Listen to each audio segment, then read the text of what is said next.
Hello students, कैसे हो आप लोग। आज लेक्चर 2 पे हैं हम लोग। स्ट्रक्चर ऑफ एटम का हम लोग लेक्चर 2 देख रहे हैं। तो लेक्चर नंबर 1 में आपने क्या क्या देखा था, एक बार रिकॉल कीजिए। आपने देखा था कि वहाँ पे डिस्कवरी हो चुकी थी इलेक्ट्रॉन की, प्रोटॉन की डिस्कवरी हो चुकी थी, न्यूट्रॉन का भी हमने डिस्कवरी वहाँ पे देख लिया था। तो अब जो है ना, अब जो है स्ट्रक्चर ऑफ एटम जो पहले डाल्टन ने बताया था, अब वो डिस्प्रूव होने वाला है। कि डाल्टन ने क्या बताया था कि एटम जो होते हैं वो टूट नहीं सकते हैं ना, इनडिविजिबल होते हैं। लेकिन इन सब एटॉमिक पार्टिकल्स के डिस्कवरी के बाद ये चीज़ पता चल गया कि नहीं भाई, एटम के अंदर भी कुछ चीज़ें होती हैं, इलेक्ट्रॉन्स होता है, प्रोटॉन्स होता है और न्यूट्रॉन होता है। ठीक है, तो ये चीज़ हमने यहाँ पे लिख रखा है कि earlier Dalton's atomic theory suggested that atom are indivisible, that is they can't be broken in sub atomic particles. ठीक है, डाल्टन के समय में ये चीज़ नहीं प्रूव हुई थी कि सब एटॉमिक पार्टिकल्स होता है, तो उन्होंने बता दिया कि एटम जो होता है सबसे छोटा चीज़ है, इसको तोड़ा नहीं जा सकता है। लेकिन बट द डिस्कवरी ऑफ सब atomic particles disprove this postulates. ये जो पॉस्टुलेट थे, ये जो मानना था, इस चीज़ को क्या कर दिया डिस्कवरी ऑफ सब एटॉमिक पार्टिकल ने, इसको डिस्प्रूव कर दिया, इसको गलत कर दिया। ओके, तो अब हम देखेंगे कि डाल्टन का जो एटॉमिक मॉडल था, डाल्टन ने जो सजेस्ट किया कि एटम कैसे होते हैं, उस चीज़ को हम लोग देखेंगे। तो पहले ये जो दो बातें हैं इसको लिख लीजिए और हम लोग देखते हैं यहाँ पे कि अब हमारे पास है कि थॉमसन का जो मॉडल है एटम का, उसके बारे में हम लोग को डिस्कशन करनी है। तो देखो जे थॉमसन जो थे ना, उन्होंने क्या किया था, उन्होंने 1903 में एक मॉडल दिया। क्या मॉडल दिया? उन्होंने डिस्कवर किया था इलेक्ट्रॉन। तो उन्होंने बताया कि देखो कि एटम क्या होता है, एटम एक स्फीयर है जो क्या है, पूरा का पूरा पॉजिटिव चार्ज से भरा हुआ है। ठीक है, ये किसका कहना है? ये थॉमसन का कहना है। जे थॉमसन जो थे उनका कहना है कि पूरा का पूरा जो एटम है वो क्या है, पॉजिटिव चार्ज का एक गोला है जिसमें नेगेटिव चार्जेस बीच बीच में एम्बेडेड हैं। एम्बेडेड मतलब कहीं कहीं पे घुसे हुए हैं। ठीक है, ये बना रहा।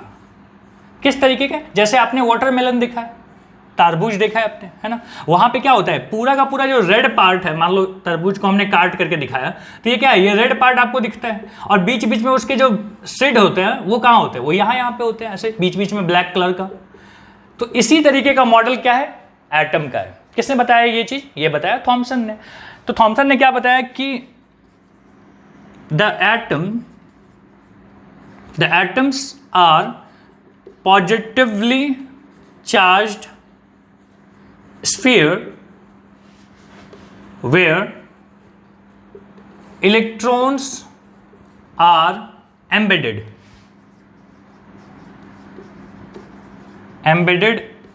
in it। किसका कहना था? थॉमसन का। याद हो गया। कब बोला था उन्होंने? 1903 में, लगभग 120 साल पहले।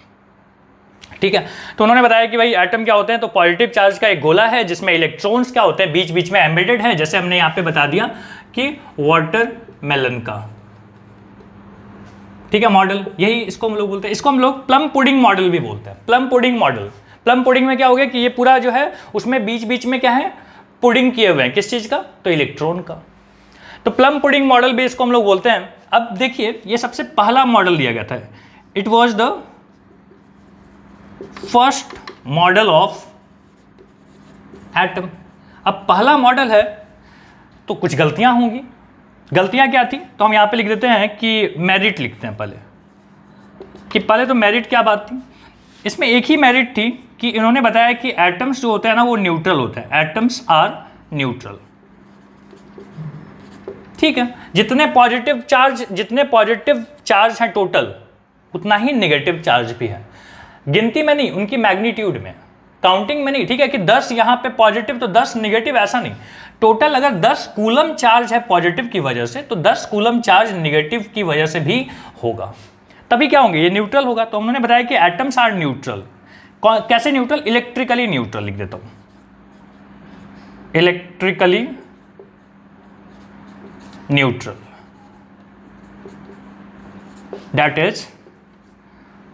दैट इज क्या हो गया, total negative charge is equal to total positive charge. समझ में आ रही है मेरी हैंडराइटिंग? चलो थोड़ा मैनेज कर लेना, ठीक है, अगर हैंडराइटिंग खराब है तो। यहां पे ना अपन डिमेरिट की बात कर लेते हैं कि भाई इसकी डिमेरिट भी थी। डिमेरिट्स में सबसे पहला जो पॉइंट था कि he didn't talked about neutron. क्यों नहीं किया उन्होंने न्यूट्रॉन की बात? क्योंकि उस समय न्यूट्रॉन की डिस्कवरी ही नहीं हुई थी, उस समय न्यूट्रॉन का कोई चर्चा ही नहीं था, तो उनको नहीं पता था कि न्यूट्रॉन भी होते हैं। तो सबसे पहला चीज़ उन्होंने क्या गलती कर दिया कि बाद में पता चला कि न्यूट्रॉन भी होते हैं, तो उन्होंने न्यूट्रॉन का तो जगह ही नहीं बताया। तो ये सबसे पहला क्या था उनका डिमेरिट था। सेकेंड जो बात थी उनका डिमेरिट में, उन्होंने बताया कि सब स्टैटिक है, सब रुके हुए हैं। पॉजिटिव चार्ज का गोला सब रुके हुए हैं, पॉजिटिव चार्ज, और नेगेटिव चार्ज बीच में फंसे हुए हैं। मतलब क्या हुआ कि charges are static in an atom. Atom के अंदर जो चार्जेज हैं वो स्टैटिक हैं। हालांकि आगे चल के ये चीज़ पता चल गया कि कोई भी चीज़ वहाँ पे इलेक्ट्रॉन्स जो है स्टैटिक नहीं है। चार्जेस से अच्छा मैं लिख देता हूँ कि इलेक्ट्रॉन्स, ठीक है, यहाँ लिख दीजिएगा कि इलेक्ट्रॉन्स के बारे में उन्होंने बताया कि इलेक्ट्रॉन्स जो है वो स्टैटिक हैं, लेकिन ऐसा था नहीं, इलेक्ट्रॉन्स घूमते हैं। आगे चल के पता चला, दूसरे मॉडल में बताऊंगा ये बात। सो हमारे पास यहाँ पे 2 डिमेरिट हो गए, ठीक है। जल्दी से इसको कॉपी कर लीजिए। तो थॉमसन की डिस्कवरी के बाद ना हमारे पास एक आया कि रुदरफोर्ड का एक एक्सपेरिमेंट सामने आया। रुदरफोर्ड ने क्या किया, उन्होंने बोला कि एक काम करेंगे, अल्फा पार्टिकल्स को हम क्या करेंगे, एक एटम से गुजारेंगे। अल्फा पार्टिकल्स हमने लिया और हम क्या कर रहे हैं, यहाँ से पास कर रहे हैं। तो इन्होंने देखा कि बहुत बार जब पास करने पे कुछ जो अल्फा पार्टिकल्स थे वो तो सीधे चले गए, मतलब मैक्सिमम जो थे वो कहाँ चले गए, सीधे। कुछ जो है वो बहुत छोटे से एंगल से डेविएट हो गए, और कुछ का क्या हुआ, कुछ बड़े एंगल से डेविएट हुए। इस तरीके का मैक्सिमम जो थे वो क्या हो गया, सीधे सीधे चले गए। कुछ जो है वो डेविएट हुए, और बहुत कम, मतलब 12,000 में एक, वो क्या हुआ, वो रिटर्न बैक भी हो गया। क्या किया उन्होंने, एक्सपेरिमेंट क्या था, तो उन्होंने क्या किया, अल्फा पार्टिकल को, particles are allowed to pass through an atom. एक एटम से क्या किया गया, पास करवाया गया। तो देखा गया, ऑब्जर्वेशन देखते हैं यहां पे। ऑब्जर्वेशन में क्या था कि most of the alpha particles goes straight.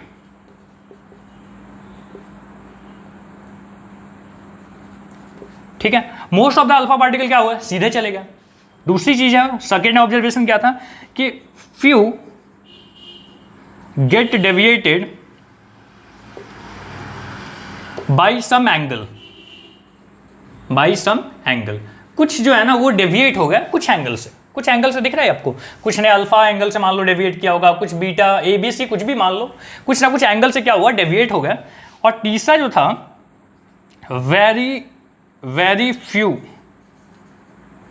मतलब 1 आउट ऑफ 12,000, 12,000 में एक जो था ना वो क्या हुआ, रिटर्न बैक।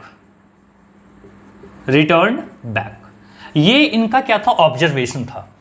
ठीक है, सेटअप बताऊंगा, उन्होंने सेटअप कैसे बनाया ये सब भी बताएंगे। पहले आप देख लीजिए कि एक्सपेरिमेंट किया, एक एटम था, एटम से पास करवाए। कुछ जो है वो मतलब मैक्सिमम जो थे वो तो सीधे सीधे चले गए, बिना कोई डेविएशन का सीधे गए और जाके दीवार में टकरा गए। कुछ जो थे वो डेविएट हो गए, कुछ एंगल से डेविएट हुए, और कुछ मतलब बहुत बहुत कम, मतलब 12,000 में एक, वो क्या हुआ, वो रिटर्न क्या हुआ, वापस आ गया। अब ये तो ऑब्जर्वेशन था, अब इससे एक कंक्लूजन निकालनी थी कि भाई ऐसा क्यों हुआ, उसके बारे में अपन बात करेंगे। लिख लिया आपने, जल्दी से इसको नोट कर लीजिए, फिर मैं आपको लिखवाता हूं कि कंक्लूजन क्या निकाला गया।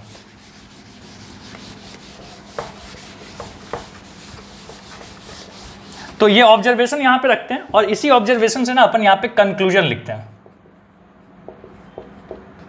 देखो, सबसे पहला क्या था कि most of the alpha particle goes straight. भाई इससे क्या मतलब निकाला जाए, इससे मतलब ये निकला कि most of the space inside an atom is empty. ठीक है, मोस्ट ऑफ द स्पेस जो है एटम के अंदर वो क्या है, खाली है। तो खाली है, ठीक है। सेकेंड वाली जो ऑब्जर्वेशन थी कि few get deviated by some angle, तो हमने बोला कि एंगल डेविएट कैसे हुआ है, पॉजिटिव अल्फा पार्टिकल जो है, अल्फा पार्टिकल क्या होता है, हीलियम पे +2 चार्ज होता है, ठीक है, मतलब हीलियम का आयन है ये। तो हीलियम का आयन मतलब पॉजिटिव चार्ज है, पॉजिटिव चार्ज अगर डेविएट हुआ इसका मतलब अंदर पक्का पॉजिटिव चार्ज होगा। तो उन्होंने बोला कि inside an atom there is a positive charge, positive charge है किसके अंदर, एटम के अंदर, ठीक है।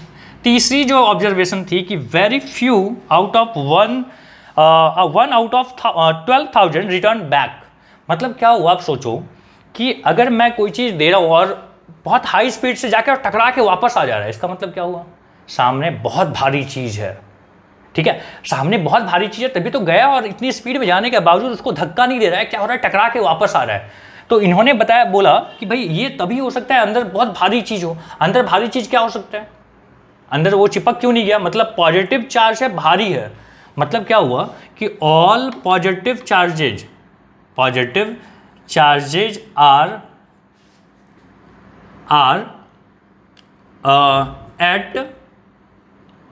all positive charges are at a small space, मतलब सारे पॉजिटिव चार्ज बहुत छोटे से जगह में रखे हुए हैं, ठीक है। और उस जगह को क्या बोल दिया उन्होंने, that place is called nucleus. उसी प्लेस को क्या बोल दिया, न्यूक्लियस। रुदरफोर्ड के अकॉर्डिंग न्यूक्लियस के अंदर क्या है, पॉजिटिव चार्ज है, क्योंकि उस समय भी न्यूट्रॉन की डिस्कवरी नहीं हुई है, ठीक है। तो ध्यान रखिएगा इस बात को कि रुदरफोर्ड के अकॉर्डिंग न्यूक्लियस के अंदर क्या है, केवल पॉजिटिव चार्ज, ठीक है। लेटर ऑन, या यहां पे लिख देता हूं कि according to him nucleus have only positive charge because at that time discovery of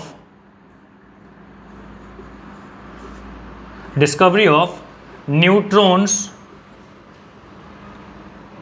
at that time ऐसे लिखते हैं ना, that time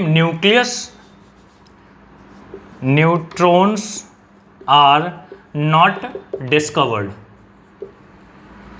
ठीक है। उस समय में न्यूट्रॉन की डिस्कवरी हुई नहीं थी। अब न्यूट्रॉन की डिस्कवरी हुई नहीं थी मतलब पता ही नहीं था न्यूट्रॉन जैसा कोई चीज होता है, तो कहां से ये बोलेंगे कि न्यूट्रॉन भी वहां पे है, ठीक है। इसको क्या हुआ, later on it was told that in nucleus there is positive charge as well as neutrons. समझ में आ रहा है क्या क्या चीजें थी? तो ये अपना हो गया कंक्लूजन वाली बात, ठीक है, कि मोस्ट ऑफ द स्पेस जो है वो एटम के अंदर क्या है, खाली है। दूसरी जो बात है कि वो है कि भाई एटम के अंदर में कहीं पे पॉजिटिव चार्जेज होते हैं, और वो जो पॉजिटिव चार्जेज है, तीसरा जो था कि वो जो पॉजिटिव चार्जेज हैं वो बहुत छोटे से जगह में रखे हुए हैं, मतलब सब क्या है, हाई कॉन्सेंट्रेशन है पॉजिटिव चार्ज का, इसीलिए तो क्या हुआ, गया और टकरा के वापस आ गया। अच्छा, तो उन्होंने बता दिया कि देखो अंदर में जो वो जगह है ना जहां पे बहुत हाई कॉन्सेंट्रेशन है पॉजिटिव चार्ज का, उसको हम बोलते हैं न्यूक्लियस, क्योंकि उस समय तक डिस्कवरी नहीं हुई थी न्यूट्रॉन की। यही चीज बता रहा हूं दोबारा, न्यूट्रॉन की डिस्कवरी नहीं हुई थी तो उस समय वो न्यूट्रॉन के बारे में बात करना तो पॉसिबल नहीं था। तो लेटर ऑन इस चीज को बोला गया कि न्यूट्रॉन के अंदर क्या होते हैं, न्यूक्लियस के अंदर न्यूट्रॉन और पॉजिटिव चार्जेस दोनों होते हैं। पॉजिटिव चार्जेस को क्या बोलते हैं, प्रोटॉन। ठीक है, यहां तक समझ में आ गया। चलिए जल्दी से इस चीज को कॉपी कर लीजिए, फिर मैं आपको समझाता हूं कि इसका सेटअप कैसे बनाया गया था। एक एटम कहां से लाएंगे, चाहिए ना उसके लिए सेटअप कि कैसे बनाएंगे कि एक एटम हमको समझ में आए। चलो यहां तक कॉपी करो। सो अब हम लोग देख रहे हैं कि सेटअप कैसा था रुदरफोर्ड एक्सपेरिमेंट का। वो तो एक बात थी कि भाई हमने आपको बताया कि एक एटम है और एक एटम से आप अल्फा पार्टिकल गुजार रहे हो, बट एक एटम लाएंगे कहां से। तो ये है इनका सेटअप। अब देखो क्या हुआ कि उन्होंने लिया एक अल्फा पार्टिकल निकालने के लिए एक जगह सामान चाहिए था, तो हमने बोल दिया इसको कि अल्फा गन है ये। ठीक है, यहाँ से क्या होगा, यहाँ से अल्फा पार्टिकल्स निकलेंगे। अल्फा पार्टिकल निकलेगा तो ये क्या होगा, ये जाके एक एटम वाली बात थी ना, तो हमने बोला कि एक काम करो, एक ऐसा मटेरियल लाओ जिसको खूब पतला करेंगे, एकदम पतला कर देंगे, इतना पतला कर देंगे कि उसकी थिकनेस मानी जाएगी कि 1 एटम है। अब प्रैक्टिकली ना ऐसा करना पॉसिबल नहीं था, तो देखा गया कि एक काम करो, एक ऐसा मटेरियल लाओ जिसको बहुत पतला, मतलब सबसे पतला किया जा सकता है। तो हमने बोला वो मटेरियल है गोल्ड। ठीक है, गोल्ड हाईली मिलिएबल होता है, मतलब मोस्ट मिलिएबल सब्सटेंस होता है, तो इससे ज़्यादा मिलेबल तो कोई चीज़ हो ही नहीं सकता। तो हम बोले कि एक काम करेंगे, हम गोल्ड लेके आएंगे। गोल्ड क्यों यूज कर रहा हूं मैं, कि हम उसका बहुत पतला एक शीट बनाएंगे, इतना पतला कि हम कंसीडर कर लेंगे कि वो एक एटम है। एक्चुअल में ऐसा नहीं है, एक्चुअल में बहुत ज़्यादा है, शायद 1000 के आसपास है, 1000 एटम का ये थिकनेस है, लेकिन हम इससे पतला नहीं कर सकते थे। ठीक है, हम आयरन लेके आते हैं, हम देखते कि उसका मोटा सा शीट लाएंगे, उससे पतला करे तो टूट गया। हम बोले कि कौन सा मटेरियल चलेगा, तो हमने ले लिया गोल्ड। गोल्ड को हम खूब पतला, इतना पतला कर लिया कि हम आर पार देख सकते थे। तो हमने यहाँ पे गोल्ड फॉइल लिया। क्यों लिया गोल्ड फॉइल, क्योंकि हमको चाहिए था एक एटम का थिकनेस वाला मटेरियल। एक एटम का थिकनेस वाला मटेरियल तो नहीं हो पाया, लेकिन हाँ इससे पतला कोई चीज नहीं हो सकता था, तो हमने क्या यूज किया, गोल्ड फॉइल। क्यों, क्योंकि ये मिलिएबल है, हाईली मिलिएबल। अच्छा, अब हम देख रहे थे कि वो जो गया अल्फा पार्टिकल और स्ट्राइक किया, हमको कैसे पता चलेगा कि वो स्ट्राइक किया। तो हम बोले भाई एक काम करो कि ऐसा हो कि जब स्ट्राइक करे तो वहां पे चमके, चमके मतलब फ्लोरेसेंट मटेरियल हो। तो हमने यहाँ पे ले लिया जिंक सल्फाइड का स्क्रीन, ZnS। तो ये जो स्क्रीन है, ये वाला जो स्क्रीन है, ये दिख रहा है आपको, ये स्क्रीन कौन सा है, तो ये फ्लोरेसेंट मटेरियल का है, जो कि है जिंक सल्फाइड। फ्लोरेसेंट मटेरियल मतलब क्या होता है कि जब वहां पे पार्टिकल स्ट्राइक करे तो वहां पे एक चमक दिखाई दे, तो चमकेगा तो हम समझ जाएंगे कि अच्छा यहाँ पे आके स्ट्राइक किया, यहाँ स्ट्राइक किया, यहाँ स्ट्राइक किया। ठीक है, तो हमने ले लिया जिंक सल्फाइड का स्क्रीन। अल्फा गन जो है ये कुछ और नहीं, यहाँ पे क्या होता है कि हम यहाँ पे हीलियम का एक ट्यूब ले लेते हैं, मतलब एक ट्यूब ले लिया, उसके अंदर हीलियम गैस भर दिया, और इसको क्या करेंगे, इसको हम बहुत हाई वोल्टेज देंगे। जब बहुत हाई वोल्टेज देंगे तो यहाँ से क्या होगा कि इलेक्ट्रॉन्स इससे बाहर निकल जाएगा, और ये जो हीलियम पार्टिकल है, ठीक है, तो वो आयनाइज होकर क्या होगा, शूट आउट हो जाएगा। शूट आउट किस पे जाके होगा, गोल्ड फॉइल पे। तो खैर ये वाली बात अपने को ज़्यादा नहीं जाननी है, हमने मान लिया कि अल्फा पार्टिकल हम ले आए हैं। अल्फा पार्टिकल होता क्या है, वो होता है हीलियम का आयन, हीलियम पे 2 चार्ज। क्लियर, तो ये इनका क्या हो गया, सेटअप हो गया। तो यहाँ पे ना आपसे पूछ सकते हैं कि ZnS का क्या काम है, ZnS का जो स्क्रीन है उसका क्या काम है, तो आप बता देंगे कि this is fluorescent material used to find the location of strike of alpha particle। Alpha particle का जो लोकेशन है, कहां पे वो स्ट्राइक किया है, उसको यही बताएगा ZnS का स्क्रीन। गोल्ड फॉइल का क्या काम है, आपसे पूछते हैं ये सब बातें। गोल्ड फॉइल क्यों लिया हमने, तो बोलेंगे कि this is the most malleable substance। Here we can consider its thickness as 1 atom, लेकिन in actual its thickness is nearly 1000 atoms. तो 1000 एटम से पास करवाना पड़ा, एक एटम तो प्रैक्टिकली पॉसिबल ही नहीं था। तो खैर इससे ज़्यादा पतला नहीं हो सकता था, अगर आपको एक्सपेरिमेंट करना है तो इतना लेके करना पड़ेगा। ठीक है, तो ये इनका क्या हो गया, सेटअप हो गया। और यहाँ पे उन्होंने ऑब्जर्वेशंस नोट किए, जो हमने पिछले फ्रेम में देखा था कि ऑब्जर्वेशन क्या थे कि एक एटम से पास किया तो कुछ रिफ्लेक्ट हो गया, मोस्ट ऑफ द पार्टिकल्स जो है अल्फा पार्टिकल वो क्या हो गया, स्ट्रेट चले गए। ये सब उनको इस सेटअप से पता चला। अब इतनी कहानी जानने के बाद ना उन्होंने एक मॉडल दिया कि बोला एटम जो है वो थॉमसन मॉडल जो दिया गया था पहले, उससे अलग है। कैसे अलग है तो अपन नेक्स्ट फ्रेम पे देखेंगे। पहले आप यहाँ तक कॉपी कर लीजिए, क्या क्या पॉइंट्स थे वो सब क्लियर है। चलो, सो अब हमारे पास है रुदरफोर्ड का मॉडल। तो देखो रुदरफोर्ड ने इन एक्सपेरिमेंट और कंक्लूजन से फाइनली एक मॉडल दिया। तो पहली बात क्या थी कि एटम के अंदर उन्होंने बोला कि most of the space inside an atom is empty. ठीक ठीक है, मतलब ये अगर एटम है, ठीक है, तो इसमें बहुत सारी जगह क्या है, खाली है, ठीक है। सेकेंड जो पॉइंट था वो उन्होंने बोला कि positive charges are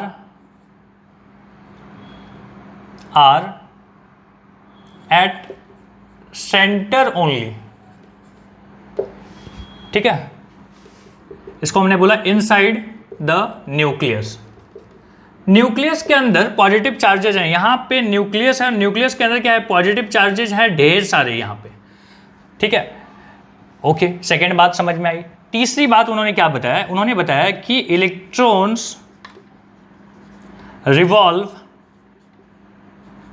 revolve around the nucleus,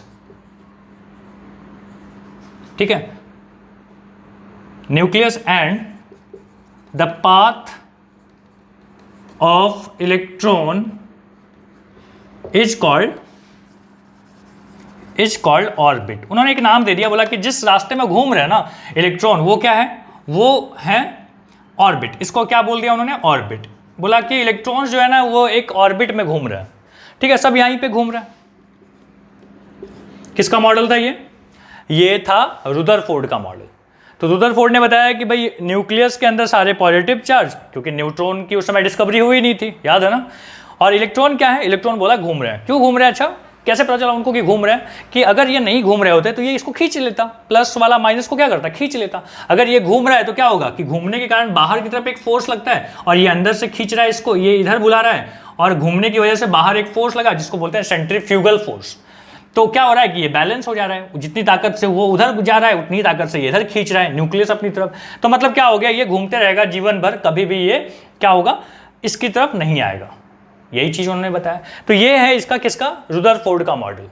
okay, अब हम लोग देखते हैं इसका कि मेरिट एंड डिमेरिट। तो जल्दी से इसको कॉपी कीजिए। चलो हो गया कॉपी, वीडियो को रोक के आराम से कॉपी करो।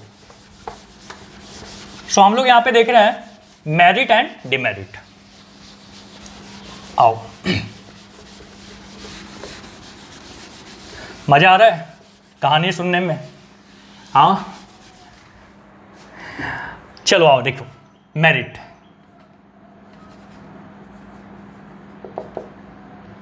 मेरिट क्या था पहला, कि उन्होंने भी बताया कि atoms are electrically neutral, atoms are electrically neutral, ठीक है। सेकेंड पॉइंट क्या बताया उन्होंने, कि positive charges are at centre only, ये भी सही बात थी। और तीसरा पॉइंट उन्होंने क्या बताया कि most of the space inside an atom is empty, ठीक है। ये तीन क्या हो गया, मेरिट हो गया। अब डिमेरिट सुनो। डिमेरिट एक था कि अब एक सवाल आता है कि अगर यहां पे पॉजिटिव चार्ज है, इलेक्ट्रॉन जो है वो यहां पे घूम रहा है, अब ये इलेक्ट्रॉन गोल गोल घूम रहा है, मतलब ये एक्सेलरेटेड मोशन है, और एक्सेलरेटेड मोशन में अगर चार्ज पार्टिकल है, ठीक है, तो वो क्या करेगा, वो एनर्जी रेडिएट करेगा। इलेक्ट्रोमैग्नेटिक थ्योरी है ये, क्या है कि if electrons are in accelerated motion, then they radiate energy। अगर ये एक्सेलरेटेड मोशन में है तो ये एनर्जी क्या होगा, रेडिएट करेगा। अच्छा, एनर्जी अगर रेडिएट करेगा तो इसकी एनर्जी धीरे धीरे खर्च हो जाएगी। अब धीरे धीरे एनर्जी अगर खर्च हो जाएगी तो ये क्या हो जाएगा, ये ऐसे ऐसे स्पाइरल फॉर्म में होते होते जाके न्यूक्लियस पे गिर जाएगा, ठीक है। तो क्या लिखा हमने कि in accelerated they radiate energy, and if energy of electrons reduces, then it will fall on nucleus। ठीक है, that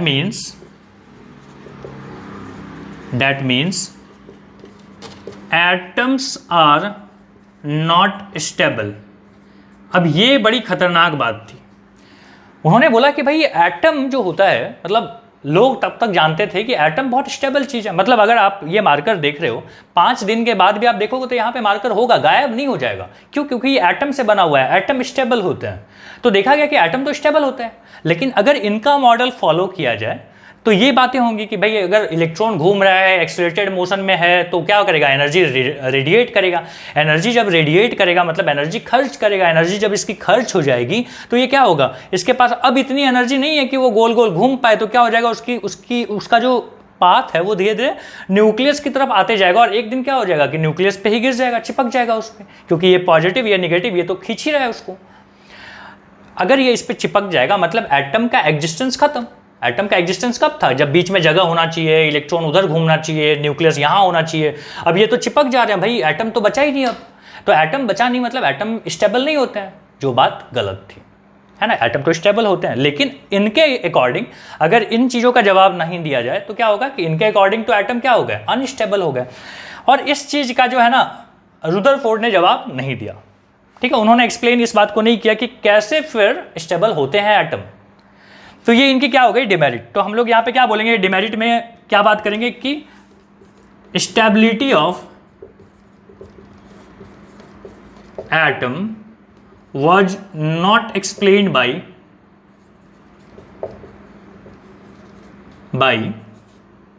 Rutherford model. Rutherford model में इस बात की एक्सप्लेनेशन नहीं थी कि एटम स्टेबल कैसे होते हैं। तो ये थे इनके मेरिट, डिमेरिट, ये सब हमने लिस्ट कर लिया। आप इसको कॉपी कर लीजिए। अगर आपको कुछ बातें जो मैंने बोल रहा है बट लिखा नहीं है, तो आप चाहो तो उसको लिख भी लो कहीं पे। ओके, चलो जल्दी से कॉपी करो इसको। सो अब स्टेबिलिटी पे चर्चा होनी थी। तो देखो 1913 में नील बोर थे। उन्होंने बोला कि देखो ये जो स्टेबिलिटी के बारे में दिक्कत हो रही है ना, ये ऐसे होता है कि बोला कि उन्होंने कि पॉजिटिव चार्ज यहाँ होता है और इलेक्ट्रॉन्स जो है ना वो अपने अपने ऑर्बिट में घूमते रहते हैं। सब एक ही ऑर्बिट में नहीं घूमते हैं, अपने अपने ऑर्बिट में घूमते हैं। इस ऑर्बिट को वो उन्होंने बोला कि ये है स्टेशनरी ऑर्बिट। स्टेशनरी ऑर्बिट में क्या हुआ, जिसको बाद में बोला गया एनर्जी लेवल। तो उन्होंने क्या बोला कि देखो ये जादुई ऑर्बिट है, ये जादुई जगह है। ये मैं बोल रहा हूँ, ठीक है, ऐसा नहीं बताया कि जादुई जगह है। उन्होंने बोला कि एक ऑर्बिट होता है जिसको हम बोलेंगे स्टेशनरी ऑर्बिट। यहाँ पे क्या होता है, यहाँ पे एनर्जी, अगर यहाँ पे इलेक्ट्रॉन घूम रहा है तो वो अपनी एनर्जी खर्च नहीं करता है। तो लिखेंगे कि in stationary orbit electrons do not radiate energy. बोला कि देखो एनर्जी का रेडिएशन के बारे में आपको दिक्कत थी, तो उन्होंने बोला कि नहीं, कुछ खास और जगह होते हैं जहां पे अगर वो इलेक्ट्रॉन घूमे तो उसकी एनर्जी खर्च नहीं होगी। और एनर्जी अगर खर्च नहीं होगी तो क्या होगा, तो एटम का एग्जिस्टेंस जो है वो स्टेबल होगा। मतलब एटम जो है स्टेबल होंगे, कभी नहीं खत्म होगा। और यही तो लोग चाहते थे सुनना कि भाई एटम स्टेबल है, तो आप बताइए कि कैसे स्टेबल है। तो बोर्ड ने ये चीज़ बताया। बोर्ड ने बोला कि इलेक्ट्रॉन्स जो है वो खास ऑर्बिट में घूमते हैं, खास जगह पे घूमते हैं। उस जगह का नाम होता है स्टेशनरी ऑर्बिट, जिसको आगे चल के, जिसको उस समय बोला गया कि ये एनर्जी लेवल है। सब हर ऑर्बिट का अपना एक एनर्जी लेवल है। अगर ये इलेक्ट्रॉन यहाँ घूम रहा है तो इसकी अपनी एक एनर्जी होगी, मान लो 10 है, ठीक है। मान लो यहाँ घूम रहा है तो हम बोल रहे हैं 20 है, यहाँ घूम रहा है तो मान लो 30 है, ठीक है। ये वैल्यू है। नील बोर ने आगे चल के ये भी बताया कि इसका एनर्जी लेवल कितना है, मतलब इसका एनर्जी कितना है, इस ऑर्बिट में एनर्जी कितनी है, इसमें कितनी है। तो खैर वो हम लोग को अभी नहीं पढ़ना है। तो मैंने आपको एग्जांपल के लिए बता दिया कि हर ऑर्बिट का अपना अपना एनर्जी होता है। तो अगर इलेक्ट्रॉन यहाँ घूम रहा है तो हर इलेक्ट्रॉन अगर यहाँ घूम रहा है, जो भी इलेक्ट्रॉन इस पाथ में घूम रहा है, उसके पास यही एनर्जी है 10 वाली, और कभी खर्च नहीं होगा, ठीक है। तो यहाँ पे लिख देता हूँ कि in stationary orbit electron do not radiate energy and hence atoms are stable, ठीक है। अब इस पे भी चर्चा थी कि भाई ऐसा कौन सा जगह है, ऐसा कौन सा ऑर्बिट है जिसमें कि एनर्जी खर्च नहीं होगी, क्यों नहीं होगी खर्च। तो वो जो पार्ट है ना, वो अपना क्वांटम फिजिक्स का पार्ट होगा या क्वांटम, उसको तो हम लोग अभी नहीं यहाँ पे डील कर रहे हैं। तो हमारे पास एक छोटा और सुंदर जवाब यही है कि ये जो होते हैं, ये जो ऑर्बिट है जहाँ पे इलेक्ट्रॉन घूमता है तो उसकी एनर्जी खर्च नहीं होती है, वो स्टेशनरी ऑर्बिट होता है। क्लियर है ये चीज़? तो आज का क्लास हमारा यहीं तक है, रुदरफोर्ड मॉडल तक। नेक्स्ट क्लास में हम लोग कुछ और बातें करेंगे। Thank you.